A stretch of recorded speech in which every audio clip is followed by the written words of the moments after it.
Hey, welcome into another edition of the H-Town Huddle. We are in week 7, believe it or not, but here we are, folks. We've made it. The Texans are actually 5-1 throughout this huge first stretch of the season. Congratulations to them so far, taking care of business last week, taking care of a lot of business with traveling on over to New England, getting the first win ever in franchise history out there, folks, in Foxborough. So congratulations to the Houston Texans once again, 41-21, butt whooping. Belt to ass. Texans take care of New England. What a game! I mean, it was just great to see from start to finish. There was a couple of lapses on defense, but overall, really good victory for the Houston Texans. It's what you kind of wanted to see them operating on all cylinders, getting the run game going. We'll get into all of that goodness when we get there. But first and foremost, like I said, just kind of want to take care of some of the folks in the chat. Lee was out there. Appreciate you, Lee. And everybody else out here rocking with us on a Wednesday night, 8:30 Central, like we always do it every single Wednesday. So appreciate everybody for showing up and showing out. And the Houston Texans showed up and showed out on Sunday in Foxborough. So getting the win, 41-21, like I mentioned, great stuff for them. Just super pumped, 5-1, heading over now this week. They head to Lambeau, so it's another road game for them. Historic. Coach D'Amico talked about it. It's like, birthplace, huge place for football. So this is, a lot of history there. And the Texans themselves, these players who never got a chance to go and play out there, should really take all this in, treat it like a huge game that it is. And I think that both of these teams are very similar. We'll get to all the breakdowns here in a bit. But we're going to recap the New England game first and foremost, obviously. And then we'll take it from there. Hey, shout out to Ghost Monkey, man. Good to see you. Appreciate you being in the chat, bro. All right. Well, let's. I have some goodness for you guys. I was able to work on some things during my lunch break, so I put together a couple of videos. But in the meantime, like I said, we will go over some of the other things from the game. Like I said, let's break down the schedule here. 5-1. They took care of Buffalo in the H-Town Blue debut game, and then last week 41-21. On the road in New England, getting the first win ever in Foxborough, like I mentioned. And then now moving on the road once again to Green Bay, where the Texans, I don't believe they fared well over there. I think overall the Texans are 4-1 versus the Packers in their history. So hold on, I'm sorry, went to the wrong banners box. Sorry, folks, bear with me. Technical difficulties. I thought it was ready. Yeah, Packers lead 4-1 all time over the Texans. So that is the next game on the schedule here in week 7. So we're super pumped for that one. Should be a barn burner, really close one. We'll get to the odds and all that stuff. But like I mentioned, I did want to recap last week's game first, and then we'll move on over. And just a quick reminder that we are having a sale on the website, neonpeacockmerch.com. Right now, there are less than $14 t-shirts and regular classic styles, plus the entire website is 35% off. So make sure you guys are heading on over there, checking that stuff out. Plenty of new t-shirts on the way as well. Typically after Wednesdays when I do this show, I'll be able to knock out a whole bunch of other designs and things of that nature so we can get that stuff going. So make sure you're checking out neonpeacockmerch.com. This sale does last for another week. We are rocking that thing till 10/21, and there's plenty of Halloween stuff up there as well. Nickname Hall of Fame, things of that nature. So make sure you're checking out our sponsor, neonpeacockmerch.com. But like I mentioned, Texans 41-21 victory, chilling, none of their business, just taking it nice and easy in their H-Town Blues this past weekend, feeling really good now sitting at 5-1. So you're playing great football. It's hard to be beat. And there is a direct quote from CJ Stroud in the press conference. He says, when you're playing like that, it's very hard to be beat, and played well. They did. Let's go ahead, and this is a good moment to take a little peek. Yeah, we did. We witnessed some history. We saw the Texans take down New England for the first time ever in Foxborough. And make sure you're getting your allegedly t-shirts. That stuff is super dope. It's probably the first design on the website when you guys head on over there. So make sure you check that out. Take a look. Put it on a sweatshirt right now. You can get them for like $30. Everything's 35% off the website. So go take a gander, take a peek, put some cool merch on your body, and rep the GWN network Neon Peacock merch. Every purchase supports a struggling artist like myself. It just helps me pay for all the apps that I use to create my designs. I don't pocket a lot of the extra cash or anything like that. And, you know, $13 t-shirts, I'm not making much money off of that. So this is for you guys because I love you guys. And that's why we do it. Yeah, we definitely witness history, and let's witness a little history. I do have a video I was able to put together about the Texans offense. So here it goes. Take a look.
There you have it. There you have it. Texans offense looking extremely sharp, man.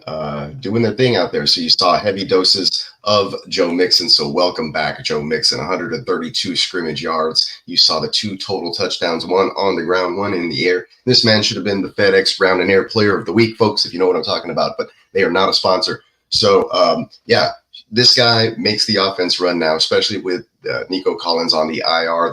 This is the other playmaker here. We haven't had a huge chance other than week 1 to see both of them in action together. The Texans putting up 30 points in that week 1 game versus Indy on the road, without, much practice and all that stuff. So they looked really sharp week 1. You get Joe Mixon back after his basically 3.5 week absence after the hip drop tackle, which caused his high ankle sprain.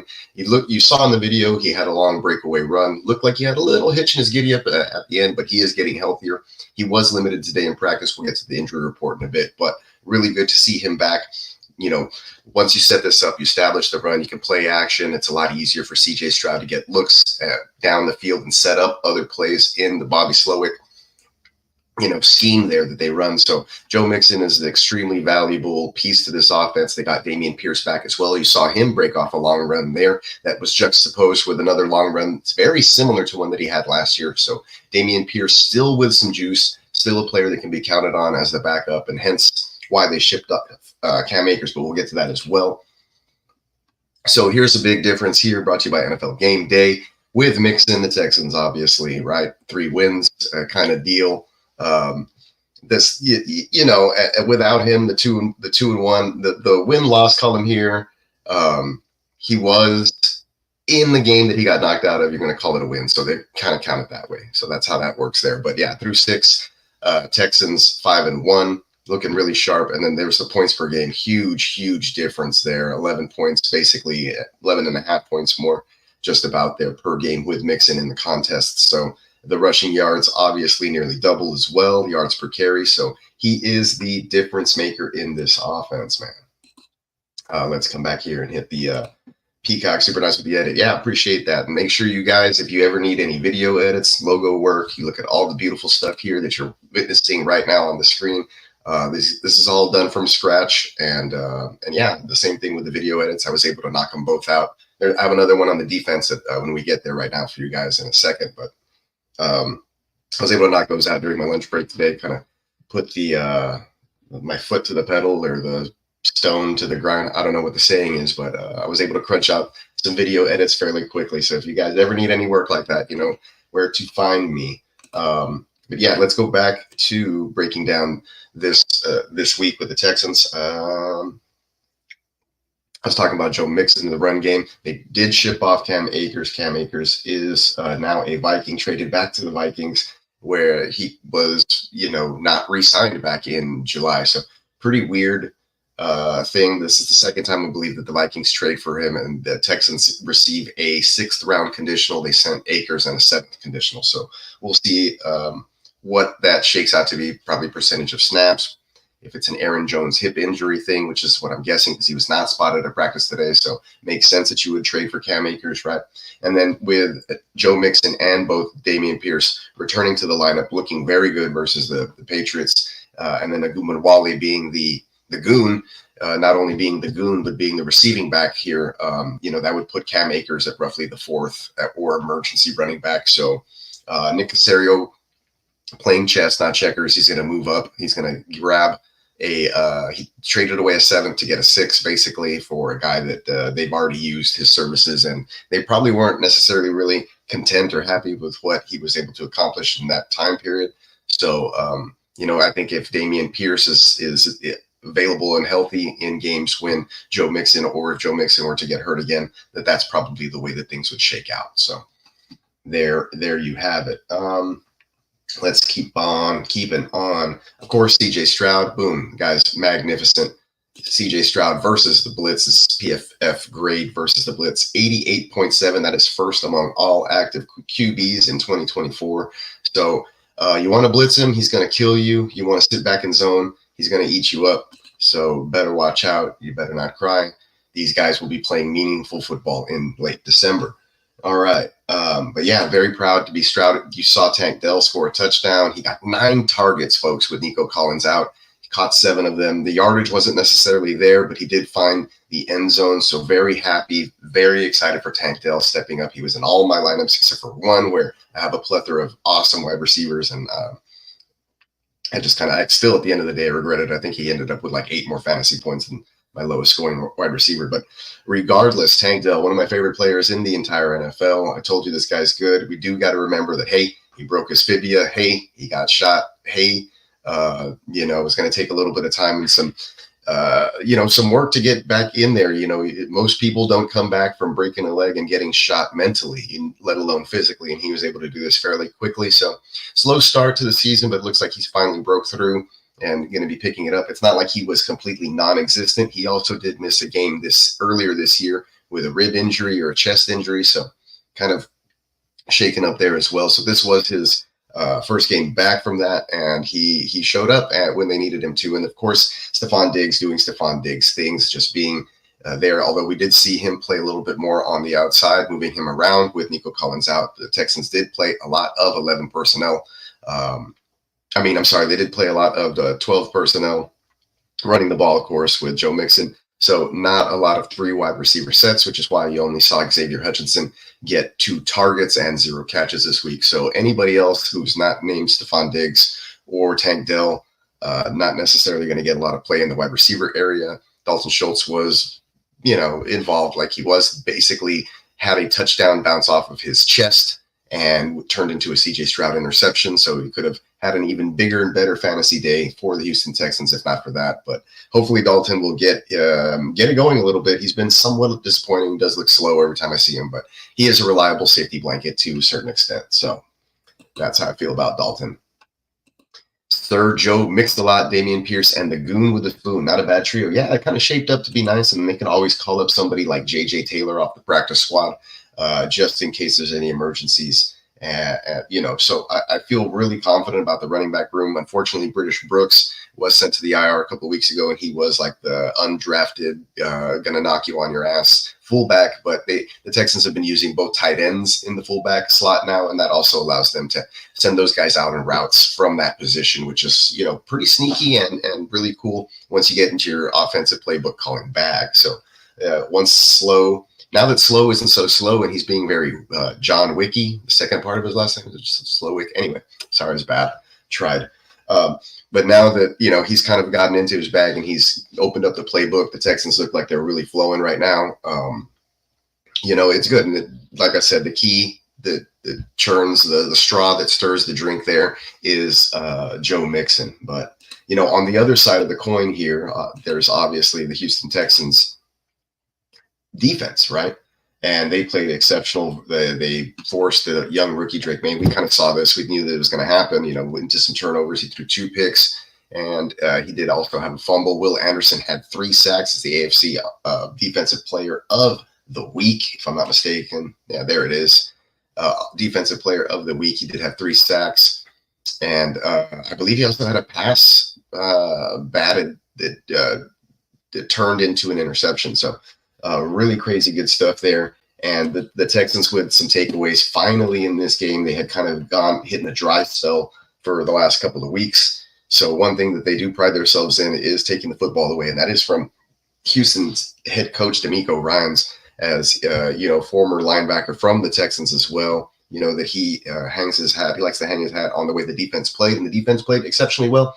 Of course, they did allow Drake May to have some moments. Derek Stingley did get toasted on one play by Keyshawn Boutte, and Demario Douglas did eat up a backup, I guess like a third string corner, with the absence of Kamari Lassiter, the rookie Kamari Lassiter, who did not practice today, which is also a little bit worrisome, obviously, when they're going to be facing Jordan Love and that very explosive, high-octane Packers offense with several receivers. Bogart saying, yes, we shall call him Slow John Wick. Yeah, exactly. Bobby Slow John Wick. We'll make it work. We got to remember to do that. But definitely, it definitely got in his bag once he starts, emptying the clips, right? Hopefully he's hitting on all those targets. CJ Stroud should be able to, he should be able to still do something against this Packers defense, although I do believe that their secondary is really good, borderline elite. And I do have some numbers and stuff like that for the banners, but we'll get into that in a second. Let's go ahead. I'm just eager to show you guys the other video clip. This one's a little slower. That way I can get to stretch my legs, rest my mouth, grab a quick snack. You guys enjoyed this roughly 2-minute long defensive slugfest that we call the Houston Texans Nightmare Fuel. This is Swarming of the Pats, Part 1. Are you right here, man? Hey, for 60 minutes, one rep at a time. Don't make no faults. I need everybody with you. Shut the tone. I ain't with Houston. Hey, take something, take that 3. 1, 2, 3. Hey,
Eric Murray with one of the craziest interceptions that you will probably ever see over the defender, around his helmet, tucking it away after the deflection from Will Anderson on the line.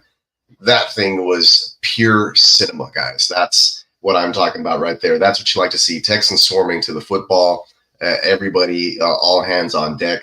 And they're going to need all hands on deck when we get to the injury report right here. I actually do need to load that up because I forgot to do that earlier.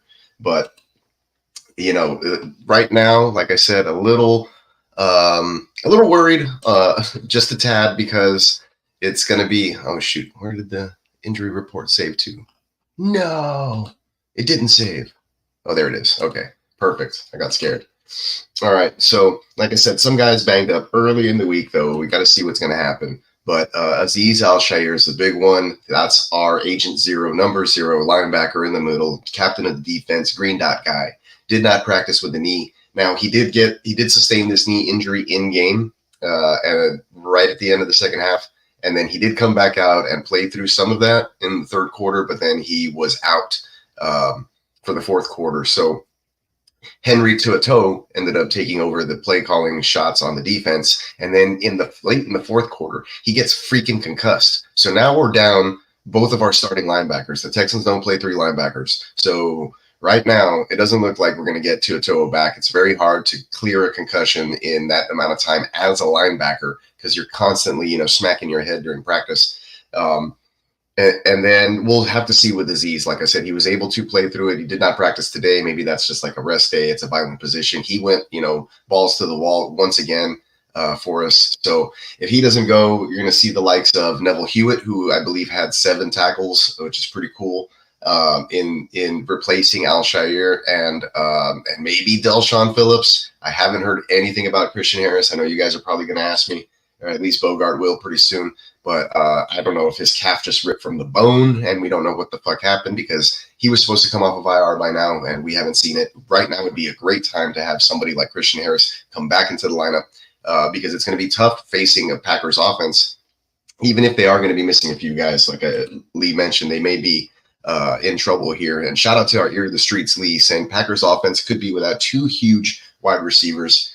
Could walk all over them depending on which wide receiver steps up for Green Bay, right? And I think all those guys can step up. It doesn't really matter who's out there. They could put, the dude sacking groceries at my local HEB up there for the Packers, and I think that he'll have a great day because Jordan Love is the guy. He has, I think, probably leading the NFL in touchdowns. I mean, he can fact check me on that, but I think he has over 12, and I'll get to that in a second when we get into the full breakdown. But like here it is. Love versus Arizona, he had 4 TDs, 1 interception, 119.5 rate, and in 4 games he has 12 TDs and 6 interceptions. So, and you can see that at the bottom, scrolling at the bottom of the screen there. Other things that are going to be stuff to monitor as far as this injury report that came out today here for the Green Bay Packers. Futukasi with the shoulder didn't practice. That sucks. Kamari Lassiter, who missed this last week. We had to have Ross in there. No idea who that guy is. Gave up a whole ton of stuff to Demario Douglas, who had a huge game because of that. So really missing the rookie Kamari Lassiter in this one. Joe Mixon was limited, not too worried, probably like a veteran rest. Like I mentioned, little hitch in the giddy up on that long run, but he played phenomenal, looked really good. We'll watch that offensive highlight video again here in a second when I wrap up right before we go to Packers. Just in case anybody who joined us late missed it, did lead the show with that video. And then, of course, Delshon Phillips, who I just mentioned, could step in to that linebacker role. Also limited practice with a hip here. We already talked about H2O. Tunsil was out of the game with an ankle injury. Blake Fisher came in, swing tackle guy, plays freaking phenomenal, dude. Like, let that guy play more. I'm not opposed to Tunsil, taking breaks here or there, keeping him in on certain pass plays or series or whatever it may be. But also at the same time, it does appear that Laramie Tunsil has finally, tied up his balls and strapped his boot laces up and became a man and said, I'm going to stop committing penalties. I'm going to hold myself accountable. Whatever the problem was, he fixed it. But I think that was mostly on him, even though he was trying to pass some of that stuff off to the team and cadence and left guard play. And it still may be Kenyon Green's fault there in left guard. And we did see, like I said, Blake Fisher come in and he can even play guard at certain times. So Maybe the deficiency isn't Laramie Tunsil, right? Maybe it is his guard who's not communicating well. Go back and I look at a lot of these all 22 replays, and when CJ Stroud is pressured early in some of these 4-man rushes or stunts that they do or whatever, and it's typically a miscommunication between Laramie Tunsil and Kenyon Green on the left side. Just saying. Sometimes it's Juice Scruggs, but he's pretty darn good for a center. And since I was talking about that, I should have given you guys some names, some faces to the names, but this is what I call the no help line right there. They're the guys that I was talking about right there. And Titus Howard has been out also, and he's been also speculation that he might be a trade candidate. But I don't see that happening. We just basically paid the guy. He just needs to play better and get healthy. These guys need to stay healthy and play good. Yeah, H2O is in the protocol. You don't just get a concussion and not be in the protocol. So unfortunately, he's still going through that, and I don't think that he is going to clear in time for this game. Yes, come back to us, Christian Harris, on my IR and a lot of IDP leagues as well. So I want to say he was tied for the league lead in touchdown passes last season also. So yeah, he's on pace again. Yeah, he's going to be something to he's going to be a headache. Even though I love Jordan Love, he's going to be a headache for me on Sunday. I'm in a Battle of the Brands league where both CJ Stroud and Jordan Love are my quarterbacks in that Superflex 14-teamer. So I wish that this is going to, well, the over-under is 47.5. We'll get there in a second, but let me close up or give everybody their flowers for this last week in New England. And I do want to talk about the offense again just momentarily before we go back. But yeah, what a great game this past week was. Like I said, the Texans finally put it all together. Something they could hang their hat on, grow from. This is the kind of football that they should be playing. I know there was a few lapses here and there, but overall, really good. Never in doubt. I think the Patriots cut it to a touchdown lead right with 11 seconds to go before halftime, like I mentioned. But these guys were all over the field. Nightmare fuel between the three of them. Between the two of them, there was 4 sacks, 3 with Will Anderson. Like I mentioned, you saw that in the video. But just great to see them play. And I think that a lot of that predicated on Joe Mixon being back in the offense. The defense has been playing pretty well, but it was good to see not only the sacks hitting home finally, but also the takeaways. A lot of that, like I said, could have been predicated on New England's terrible offensive line and the new rookie. But honestly, New England looked better than they had looked all season with Drake May. So there it is. Also saw that Drake May was having some knee issues today. I don't know if he was limited to practice, but he might get an MRI and something to that extent. Didn't see him anything crazy during the game as far as injuries. He did get hit on on a Danielle Hunter sack where his hand basically went behind his back while he was throwing. It looked really odd, but yeah, he seemed to shake it off and was fine. And so this is a knee issue pertaining to Mayday, Drake May, who could be a fantasy streamer this week versus Jacksonville. Is probably the worst defense in the league. So I just wanted to say that, the Jackets. Anyhow, so yeah, like I said, they did really well all the way around. Even special teams played, pretty well. I didn't mention it here on the injury report, but I think Robert Woods has been dealing with some stuff as well. Yeah, there he is. Foot did not practice. Jimmy Ward is going to miss again. So guys in our secondary have been missing, which is probably why you got to see the Patriots kind of get to do a few things here and there, even though the Texans had that huge cushion of a lead.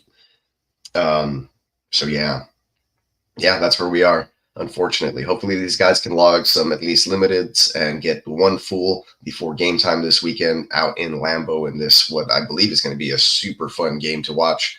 To get your popcorn ready, you guys make sure you have your coffee early. You set your channel up. You make sure your antenna's fixed. There's no interference. Nobody's going to bother you because this one should be a damn good one. But yeah, we'll get into it then. We'll get into it. Oh, well, let me play that video one more time for everybody. So just so you all know, the Texans offense looks really good. I was able to throw in a little highlight video. I missed some Stephon Diggs and some Tank Dell receptions there in the middle. I didn't want to make it too lengthy, but go ahead and check out the Texans offensive day versus the Pats in week 6 one more time.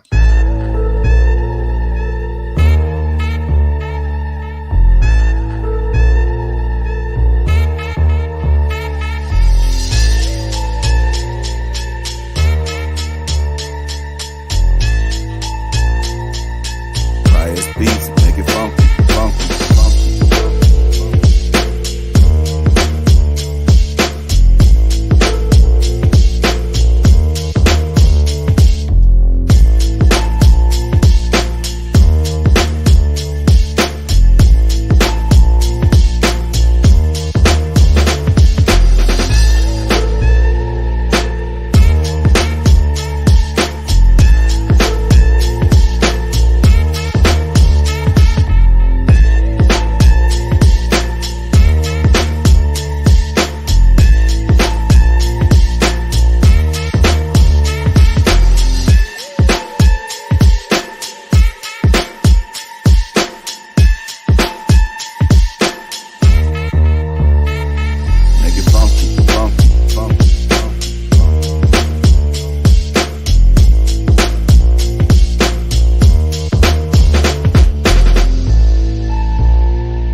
And there you have it. Texans offense looking really good, looking sharp.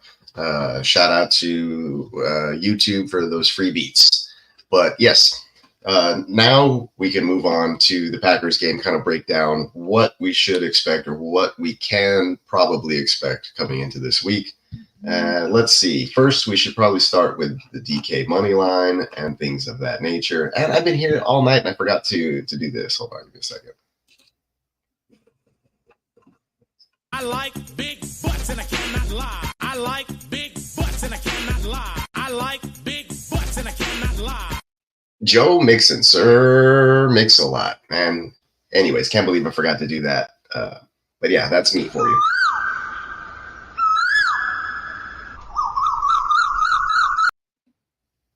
All right, so moving on to the Packers. And I got some stuff for you guys here. Unfortunately, I don't have any highlights because the game has not happened yet. But 5-1 Texans are taking on the 4-2 Packers. In Lambeau, historic Lambeau, Texans are, like I mentioned, have only won one meeting between the Green Bay Packers and the Houston Texans, so 4-1 in favor of Green Bay. But coming into this one, Houston riding a 3-game win streak. Green Bay winning the last 2 in a row. Let's not forget that they were able to also rattle off 2 wins with Malik Willis. And as mentioned before, Love last week versus Arizona had 4 touchdowns, 1 interception, 119.5 rating. And of course, on the season in 4 games that he appeared because he did have that knee injury, 12 touchdowns to 6 interception ratio.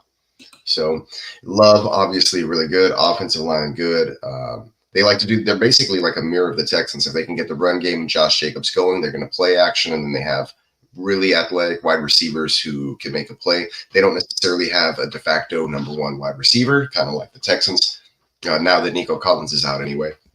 And a plethora of pass catchers and playmakers. Now, if you wanted to stack these guys or these teams up 1 for 1 and you say, Stroud versus Love, I'd probably call it a draw. You want to go offensive line, I'd probably give it to Green Bay, but I'm not too familiar with what they're working with over there.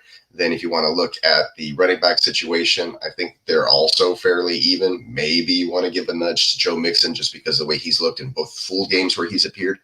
And then coming down to the defense, I mean, with all the injuries here on Texans defense, I would have given it to them, but at the same time, it seems like, it could be anybody's game here. So a 40, I believe, a 47.5 over under. Let me see if I can pull up some of the, there you go, the DK money line for us. So in the same game parlay here, oh, sorry, I got the banner covering that. We have, 47.5, I believe. The spread at the time here on DK was -3, but if you look at most of them, I think it closed to like a 2.5 at some point or whatever. If it's pushing to 3, then I don't know what information it's probably from. It could be from the Aziz Al-Shair, right? The injury, things like that. But this will probably change, in my opinion, and swinging anywhere from 3 all the way to 1.5, but probably closing at 2.5 is what I'm thinking. Right. So we'll see. Like I said, anybody's game within a field goal. Typically, you get it used to be a straight field goal at home, but now it's more about, 1.5 or so point swing when you're at home. So the Packers favored by 3 at the time of this screenshot earlier this morning.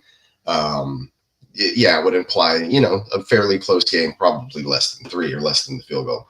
So there you have it. Oh, and here's some good news right here, or not some good news, but just some news. Christian Harris is expected to maybe return to play on October 27th. If that's true, who knows? Yeah, so the 27th, still a couple of weeks away. That's an extended IR stay. So, like I said, good news, semi-good news, not necessarily sure. But yeah, that's how we rock with it. That's how it goes. All right. But yeah. Oh, and here's the props to watch for this one as well. Like I mentioned, it was kind of like a you call it type of deal. So pay no never mind to the Stroud here on this. This is the rushing props. But Joe Mixon, 62.5, and Josh Jacobs, 62.5. Surprise, surprise. So fairly even there. And then if you come over to the other side and you look at the receiving odds here, the receiving line's a slight favor because I think the Texans Wide receiver group is a little more concentrated. So you see Stephon Diggs, 69.5 is his over-under as receiving yards. Tank Dell, 58.5.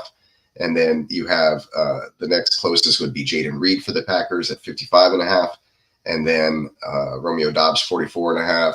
And Tucker Kraft and Dalton Schultz bringing up the rear. So there are your lines. If you want to bet or take a look at some of these guys or who you should probably start, and it's obviously, in my opinion, Diggs, Dell, Reed. Then you can maybe flex any of these other options. I wouldn't be looking at any of the other Packers receiving options because you just don't know. And then there is, I haven't checked the Packers injury report. I probably should have.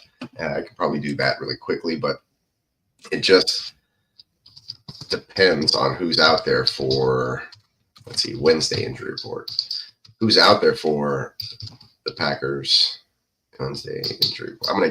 I'm just going to go to Twitter because if I look any other way, I'm going to get like injury reports from 2020 or something. So let's search Packers real quick at the ball and go to their official site. And and the Packers are going to be wearing all white with a new white helmet that they're breaking out this weekend. Totally forgot about that, to try to, I think, simulate it's like an avalanche or something, or snowed out, or I don't know what the theme was, but that's fine for me. Let's see, Packers injury report. Come on, folks, where are you at? Oh, come on, Packers news. Official Green Bay Packers. Here we go. So, yeah, they haven't put one up. There it is, injury report. Man, they make you go all the way to their website. All right. Limited, Jair Alexander limited. Kenny Clark limited. Jonathan Ford, full practice. Did not practice. Elgin Jenkins, their guard/tackle. Tucker Kraft limited. Josh Myers, their center guard, limited. Jaden Reed, limited. Christian Watson, limited. Dontavian Wicks, limited. Colby Wooden, defensive line, did not practice. Devontae Wyatt, defensive line, did not practice. So, I mean, fairly healthy. They got a couple limited participations from Reed, Watson, Kraft, and Alexander. So, I mean, none of these DNPs necessarily mean too much to me. But like I said, the Houston Texans on the other side, Azeez didn't practice. Fazukasi didn't practice. Lassiter didn't practice. H2O didn't practice. Jimmy Ward didn't practice. Robert Woods didn't practice. So, that's why I feel like the 3-point favor on the DraftKings line is where it is. You know what I'm saying? If they're wearing all white, what are y'all wearing? Pause. The Texans are going to be wearing their deep blue steel, the uniforms that you see here that on the screen, not the H-Town blue ones that Will Anderson Jr., Nico Collins are wearing, but the other ones here that Derek Stingley and I think that's Tank Dell are wearing. So it's going to be the red and white collar with the Texans logo on the patch on the side, and probably white pants is my guess. But yeah, Packers going white on white on white, all white, whiting out. But there you have the DK money line props and whatnot. And let's take a deeper dive in here. So Stroud last week versus New England, 3 touchdowns, 1 interception, 110.5 QB rating, which is pretty good. Like I said, one of those interceptions should have been another touchdown. Probably would have been a hell of a lot better. So not too far from what Jordan Love was able to do versus Arizona. So if Jair Alexander is playing, is he shadowing Diggs? That's a question that I'd probably pose, right? And Diggs' stat line last week versus New England, he was 6 of 7 for 77 and TD, very efficient. Like I said, Packers secondary is very good, a lot better than what most people would think. And then, of course, Tank Dell, 7 of 9 for 57 and a touchdown. So it's good to see both of those guys back and doing their thing. But, yeah, like I mentioned, the Green Bay pass defense, they allow 110 rate to tight ends. So that's probably a place that they'd be susceptible. So maybe a Dalton Schultz week this week if the Texans are smart and want to figure, hey, where's a place where we can get good chunk plays or good chunk yards, or maybe sneak this guy in for a big play to help us in certain situations to push the ball down the field, in got to score now situations. I think that's a place where they could look You don't want to necessarily try to attack Jair Alexander, who likes to talk a lot of shit. So, tight end there could be it, right? And we've already talked about Tunsil possibly being hurt. I think that he's good. He doesn't allow pressures, but I think Blake Fisher filling in, and when they come in and they kind of have to hodgepodge things, a lot of times these guys communicate better and they play better for each other as an offensive unit. So less selfishness going on, perhaps. Like I said, though, Tunsil has been playing very well these last 2 games. No penalties, no pressures, no sacks, no hits, no cuts, no butts, no paper cuts. I don't know. But yeah, you get the point there. So here's another cool thing, though. Stroud versus pressure, 37.5% QB pressure rate when that's happening, but sacked 17 times on the season. And the Green Bay pass rush, it is force. Although last week, not necessarily, though, on 32 pass attempts, only 19% quarterback pressure rate and no sacks. They weren't able to get home on Kyler Murray. And I do understand Kyler's a little more mobile. And I think that the game plan for them last week was to just send their front four, kind of spy Kyler. And then when he took off running, keep him from getting a big gain or a first down. So that's why you didn't see a lot of pressure or sacks last week. That might be different if Laramie Tunsil misses this week. Maybe the Green Bay Packers will dial up the pressure a little bit more. Here you have Kyler Murray's rushing, versus that Green Bay defense this last week. They only allowed 14 yards to Kyler, 24 to Connor. And then I know that they got a mix-in of a couple of their backup running backs over there in Arizona who may or may not have done some damage, but like I said, basically got blown out over there, Arizona. I don't know what was going on. So, and RB's average 4.7 yards per carry in 2024 versus Green Bay. So, not a necessarily good game from Arizona. They kind of just came out flat on their face. Marvin Harrison was concussed. So, hard to take a lot of that stuff from last week, but at the same time, the Texans played the Patriots, right? So, it goes both ways. I'll be fair in those regards. But on the other side of the coin, the Houston's pass D in 2024, 12 touchdowns, 5 interceptions, and 82.9 rate allowed. And here's the cool, fun one. The 53.3 completion percentage allowed to opposing quarterbacks is really awesome. But overall, that 97.3 rate to wide receivers really hurts. And I think those are some of the big plays they allow. The defense is meant to get to the quarterback quick. And when that doesn't happen, they have some time in the pocket, then these guys can be susceptible to big plays, which is worrisome versus the Packers, guys like Christian Watson, Jaden Reed. So health, just like it always comes back to every single season, every single game, every single week. Just staying healthy, having enough guys, having good depth, and making sure that everybody's prepared. And it's an ample game plan for your opponent. Everybody travels well. They do what they do, right? And you just hope that everything falls in line. The chips fall where they may. And you just got to hope that everybody prepares correctly. I think the Texans are dialed in, locked in, had a great game this last week. So spirits are high. Will Anderson got the H-Town chain. He was obviously the player of the week. So it's finally good to see him break out. I know Steamboat kept saying, like, when's Will Anderson going to get sacks? Well, he got you 3 fucking sacks in one game. Are you happy? He's like, shut the hell up. He basically heard you. He knows he watches the show. I put the call in. I said, Will, please do something this week. Got to shut Steamboat up. So there we go. I appreciate you, Derek. Yeah, make sure you guys are hitting the like and subscribe. And you're also checking out our sponsor, neonpeacockmerch.com, getting all the cool gear. Like this H-Town Jam sticker that I put right here. You can just order one of these and slap it on anything. It got all kinds of designs. Get your GWN stickers and Smokey the Bear stickers, whatever you want. We got it all up there on the website. So appreciate all of y'all. And like I said, go get you that stuff on sale. 35% off the website right now. Yes, sir. Yes, sir. All right. So where was I? Yes.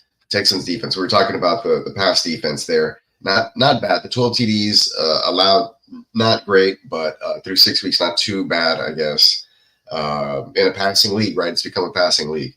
So Texans defense, though, 19 sacks, 43.1% QB pressure rate, holding running backs to 3.8 yards per carry. That's really good. We've seen them kind of bottle up running backs this season, which is great. If you can do that, then your defense usually always has a chance. Kind of a bend, don't break mentality, although they have let a few big plays in here and there, like I mentioned, and in opportune times, but somehow still being able to survive those and winning those close games.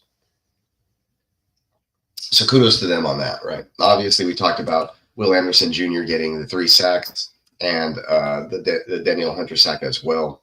He also caused the fumble. It was a sack fumble.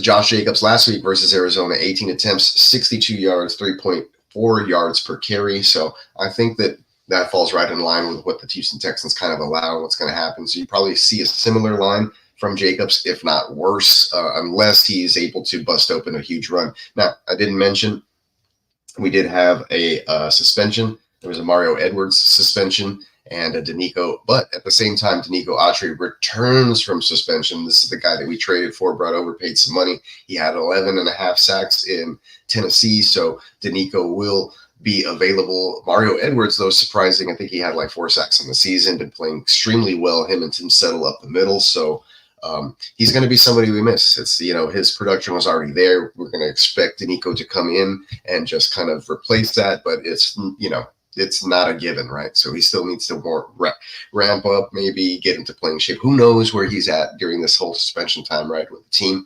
how he fits and how well he plays, because this is a new team for him as well. So the Mario Edwards suspension, and the suspension wasn't for PEDs, it was for substance, and I don't know what that means. It's probably like, who knows, right? Adderall, coke, crack, who knows, but it wasn't weed, so unfortunate there. He is going to get popped for 4 games, but we will have him back in a month. And Danico, we're just going to do the quick swap. And then maybe in 4 games, Danico gets suspended again, and we'll just keep rotating him without having to, take up that extra roster spot. So I'm joking. But yeah, we went through that. We went through the injury report, talked about the Packers leading 4-1 all time, which is unfortunate. And then, of course, Cam Akers was traded to the Vikings for that conditional. So basically covered everything on all aspects of the show. Really appreciate everybody for hanging out with me tonight. If you got any questions about who to start, what to go on, feel free to drop those in right now. I'm going to go ahead and play that defensive swarm, the Pats video one more time, give you guys a chance to throw anything in the chat before we wrap this one up. But man, I am excited to see this defense, see the challenges, see if they can rise to the occasion, even with the injuries, have that next man up mentality, have that swarm mentality. And if they can keep the Packers offense at bay, then I don't have any fear in what the Houston Texans can do on offense with Joe Mixon back and the way Tank Dell is back and the way Stephon Diggs has been playing lately. So if the defense can keep it up, then that's where it's at. And let's hope that they can do that. Let's take another look. Hey, you right here, man. Hey, for 60 minutes. One rep at a time. Don't let your fucks. I need everybody with you. Shut the tone. If they ain't with, use it. Hey, take some 3. 1, 2, 3. Hey,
And there you have it. And Eric Murray with the wildest interception that you'll probably see this week, maybe even this season, catching it behind the defender's helmet, tucking it away to secure the takeaway.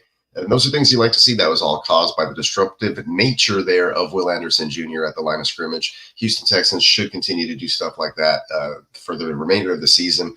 I think with Danico Autry now coming back, though, in the middle, should be him and Tim Settle should be good. Hopefully we can get an appeal or something. I don't know what happened with that whole suspension for Mario Edwards, but if not, we'll get him back in 4 weeks. And regardless, like I said, I know we're missing a piece there, but we're getting one back. Hopefully these other linebackers can step up in the absence, if there is an absence from guys like Al-Shaair and obviously H2O, most likely missing because of the concussion late in the fourth quarter. But yeah, these guys step up, man. Another show up, show out kind of week. This is the week to definitely do it. It's a huge measuring stick type of game for both of these teams in Lambeau this weekend. Like I said, the NFL probably screwed up by not flexing this to a primetime game, but oh well. We're going to have to get up early and kick it off with some cup of coffee. And that's typically what happens with me. Then the anxiety goes up. I'm watching the game, and then I jump on the stream later because this noon game, right? And they should have known this. Jordan Love and CJ Stroud, they should have known it was going to be a good one. Should have flexed it. But, oh, well, it is what it is. Keeping in with the routine, Texas has been playing pretty well on the road in the noontime game or the 1 p.m. game for the East Coasters. Even earlier for you guys over there on the West Coast, feel pretty bad for you. But with that, guys, I am going to close it down. I think maybe I can move this. I want to try moving this podcast to a later date so I can get more injury news, or maybe do like a Friday evening or Saturday midday just update. That way you guys know what's going on as far as the injury report and what the matchup looks like. Maybe if the money line changes, things of that nature. But doing it on Wednesday does work really well, but it's only one injury report, so I do like to have a little bit more information. That way I can make ample predictions. This week I am going to take Houston by a fair margin, probably covering the spread. Let's go Houston 28, Packers 24 in a slightly lower scoring game than I usually predict, but 28-24 Houston over the Packers. That's what I'm saying. Big game from Joe Mixon.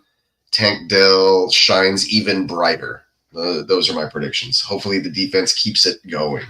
But yeah, I will close. Typically I'll do my 30-second H-Town intro, outro that I did. But since I made these videos early today, I want to go ahead and use them again. So we will finish with the offense one more time. Just got to see that. But the H-Town Huddle update show, great idea. Love it. Love it. Yeah, we can do that. Just so something quick, maybe 15 minutes, nothing crazy, but just some quick hitters. That way you get all your information really quickly right before the weekend matchup on Sunday. So appreciate everybody once again coming up on the 1 hour mark. We're going to go ahead and close it down for the evening, but perhaps we'll be back Friday, Saturday, something like that with an update for you. We'll see what happens if there's any news to deliver, but keep it locked into the GWN network. Make sure you're visiting neonpeacockmerch.com, our sponsor with all the great deals, and make sure you're checking out all the shows. Tomorrow we will have a Thursday night football live watch party set up. I forgot who's playing.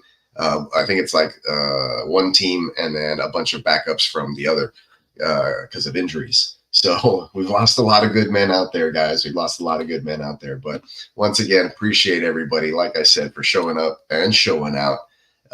As always here, Wednesdays, 8:30-ish Central Time. So, yeah, all right. Appreciate you guys. We'll catch you on the next one. Love you all. Peace, love, chicken grease. We will catch you next Wednesday, if not sooner, for an update.